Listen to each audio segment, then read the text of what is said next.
Hi, I'm Mel Pickup, Chief Executive of Bradford Teaching Hospitals. Welcome to this week's roundup of our news.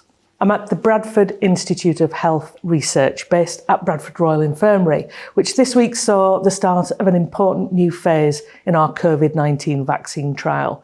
More of that later.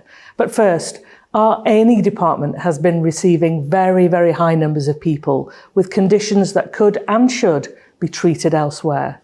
Here's consultant in emergency medicine, Dave Greenhorn, to explain the pressures that this is putting our teams under. We need to make sure that accident and emergency departments are reserved for only the sickest people. If you have a severe or life-threatening problem, that is when you should be using an accident and emergency department. If your problem is chronic, then you need to be contacting another healthcare resource. You could contact your general practitioner during the day, 111 out of hours, your local pharmacist, optician or dentist. Accident and emergency has access to 30 general practice triage appointments per day. And if you arrive at the front door of the accident and emergency department, you will be seen by a senior clinician.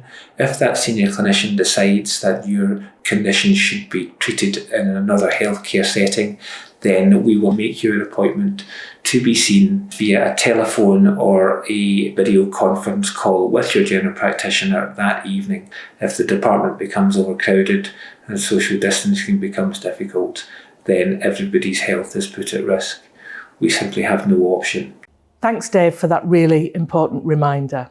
Now, for another important message. With the number of COVID-19 patients in hospital still rising, I want to remind you that if you're coming to any of our hospitals for an outpatient appointment, then you should please wear a face mask. Evidence shows that masks can help reduce the risk of transmission of COVID-19. Wearing a mask protects you, other patients, and our staff, keeping us safe so that we can continue to treat you. Please also respect social distancing, which is another powerful way to prevent the virus spreading. These guidelines not only apply to patients, but also to visitors.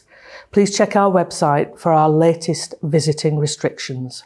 Remember, hands, face, space. Thank you. Now, let's find out what else has been happening around the Trust this week.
As you can see, there's always a lot going on across our hospitals.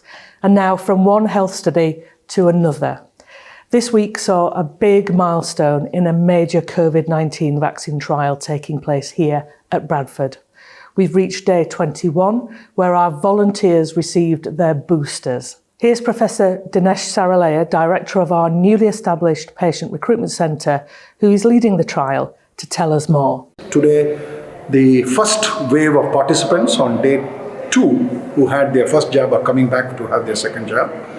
They have a full examination, and after that they get their same dose of the inoculation that they had of the first time. So this is their second dose. And then in the new year, we'll be bringing all these participants for their third visit. So this next phase of this trial is really important, because those results will tell us whether there is an early antibody response. We must keep our fingers crossed to see whether we can actually get a favorable response on that. And that will go a long way in getting a license for this vaccine.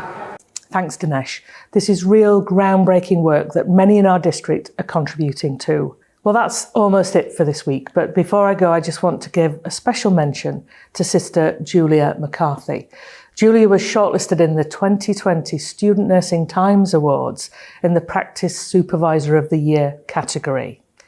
This was for her fantastic work as a renal clinical educator. Julia is now part of our team at the Skipton Dialysis Unit. Really well done, Julia, for being shortlisted. Now, don't forget you can follow us on Twitter, on Facebook and LinkedIn.